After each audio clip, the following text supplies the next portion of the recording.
Happening, folks. They Look Like People is a 2015 independent psychological horror film written, directed, edited, and shot by Perry Blackshear.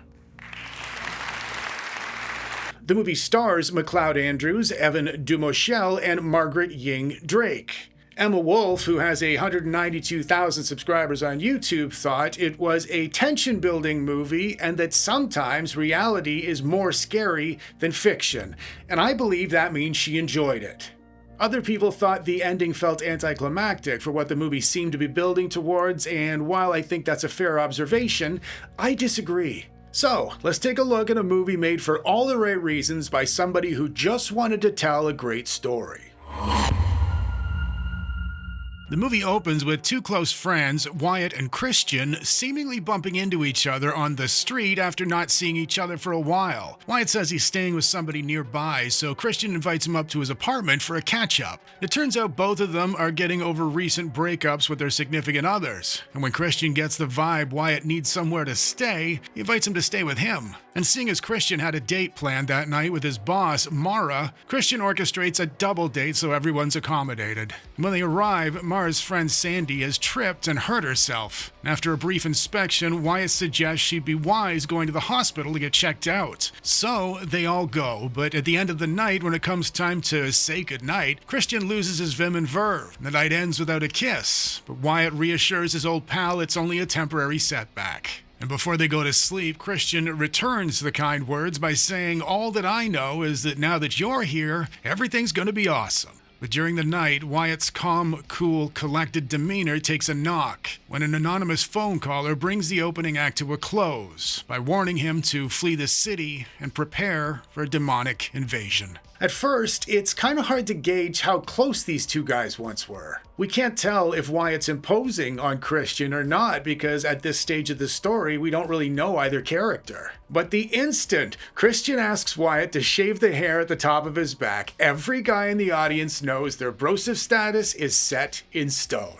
Initially, when they first bump into each other on the street, there's no indication there's anything wrong with either of them. In fact, they both seem like typical average guys struggling against life's obstacles the way most of us are. But as we start getting to know them, the first thing we notice is they both cope in very different ways. Wyatt seems very quick to withdraw and to retreat into his own thoughts, whereas Christian seems to overcompensate in the other direction with bodybuilding and constant self-help tapes and a dominate the world kind of attitude. When Christian brings Wyatt downstairs to show him the basement, he jokingly refers to it as the place to kill people because of its inhospitable, dank appearance. But this is actually our first clue about what's really happening with Wyatt, because he eventually claims the basement as his home base as a result of Christian's innocent quip. Burdened with the knowledge he has to protect his friend from an impending spiritual war, but unaware of how to do it, Wyatt gets in touch with his psychiatrist. Meanwhile, after perusing his mountain of student debt, Christian gets keys cut for Wyatt. While Christian's out of the apartment, Wyatt has a poke around the place, and we see evidence of just how close they really were. When Wyatt sees a photo of him and his ex, we see what he's seeing for just a moment. And when he meets his psychiatrist, it's at the lake because he doesn't like the idea of being in his practice. And he confesses things are getting worse and people are starting to look less human to him. By the end of the chit-chat, he's convinced his psychiatrist can't be trusted either. Meanwhile, Christian and Mara are hitting it off, and she says upper management might be promoting him at the end of the week. And while that's happening, Wyatt's arming himself to the teeth in the basement of the apartment while the voice in his head is preparing him for battle by explaining the biblical history of exactly who he's preparing to engage with. This serves as a second clue Wyatt is struggling, as the information is incoherent and contradictory. Boys go to place and pick up, and we're shown how close two people can appear to be without actually being close at all. Wyatt puts himself in the most vulnerable of positions by asking Christian if he'd help him if anything scary happened. But Christian's so lost in his own situation, he assumes Wyatt's referencing whatever event led to them being separated as friends, and they end up missing each other's points completely. And then they get drunk, and given the circumstances, it is kind of adorable. Not surprisingly, the after effects of the alcohol lead to some dark imagery in Wyatt's head, and another phone call. Except this one is from Christian's boss, Mara, who tells him the demons are particularly vulnerable to acid. The phone call's interrupted by Wyatt's belief somebody is in the apartment, so he pounces on Christian in the dark and then plays it off as a joke when he realizes who it is. The next day, when Christian's at work, the tone shifts towards something much darker. Wyatt toys with a few sinister ideas before modifying his nail gun so it fires the nails like projectile bullets. During Christian's meeting, instead of being promoted, he's actually let go, and he finds out the entire staff thought his overblown dominating routine was less than desirable. Back home, Christian shares the news with Wyatt, who'd just finished experimenting with sulfuric acid and a big ribeye steak. But before they've any time to start wallowing, Mara arrives with a bottle of peach schnapps. And while Christian's out at the store, Wyatt hints at the possibility Mara phoned him the other day, which of course she didn't.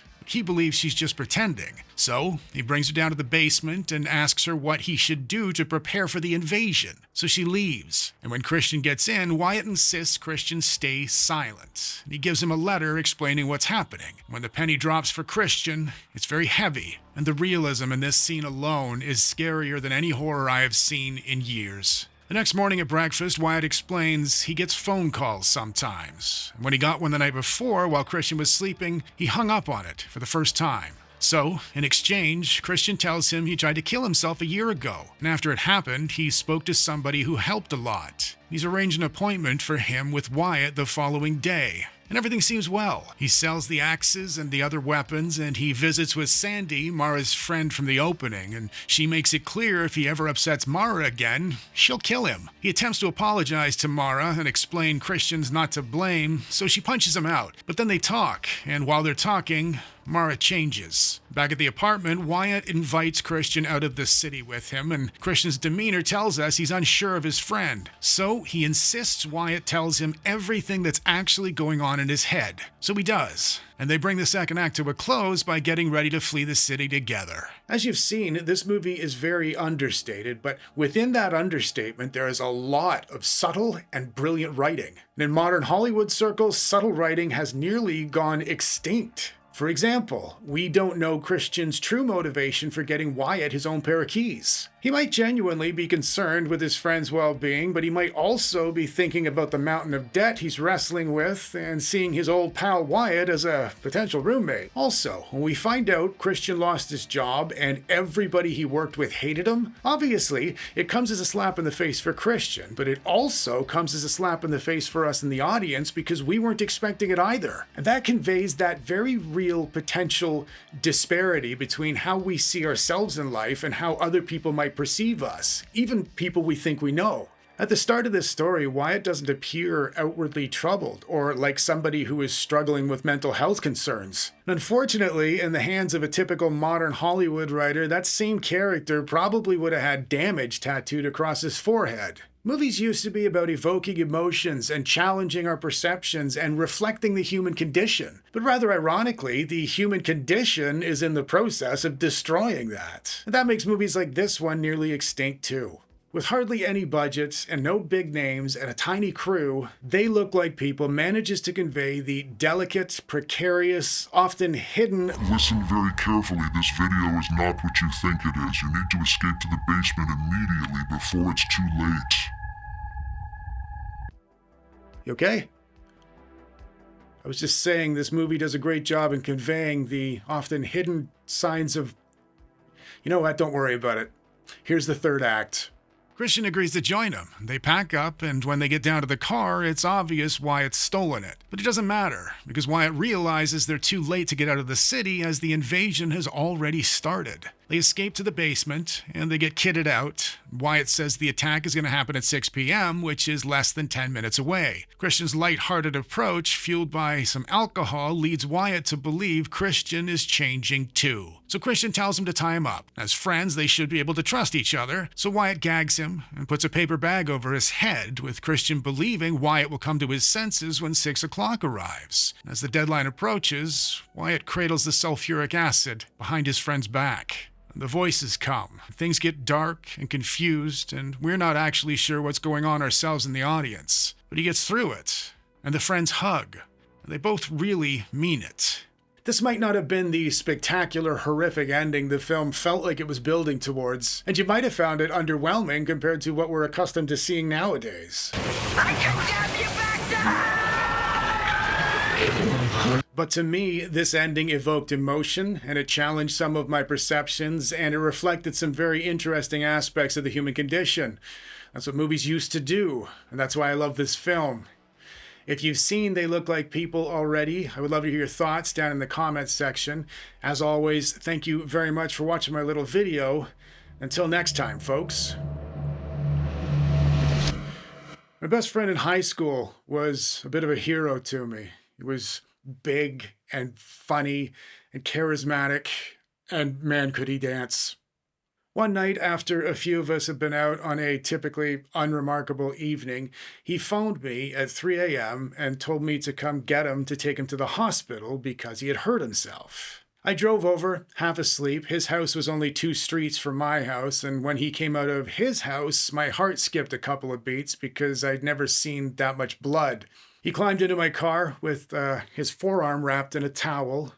At the time, I was studying to get into university for biology, so he knew I was scientifically minded, so he took the towel off to reveal he had taken a surgical scalpel to his arm from his elbow to his wrist, and as deep as it would go. It was practically coming out the other side. When I asked him what happened with a very shaky voice, he just said, "I had to get them out." He'd never shown any signs he wasn't well. At least, I didn't pick up on any. It felt quite the opposite. He was somebody that I relied on many, many times. He was essentially a big brother to me. We didn't speak again after that night. I tried contacting him for a few months, but it was as if the version of him I knew was suddenly gone. As a fan of all things horror from a very young age, I still have dreams about that night. I can vividly see him sitting next to me in the car right now. I think he's still lodged in my head because I feel partially responsible for not picking up on something at some point along the way. And while I know it's not always possible, if you suspect somebody you know or love is struggling with things, as we all do at times, don't be afraid to speak to them. And if you're not comfortable speaking to them, there are numbers you can phone, and the people on the other side of the phone are trained to help you to help them.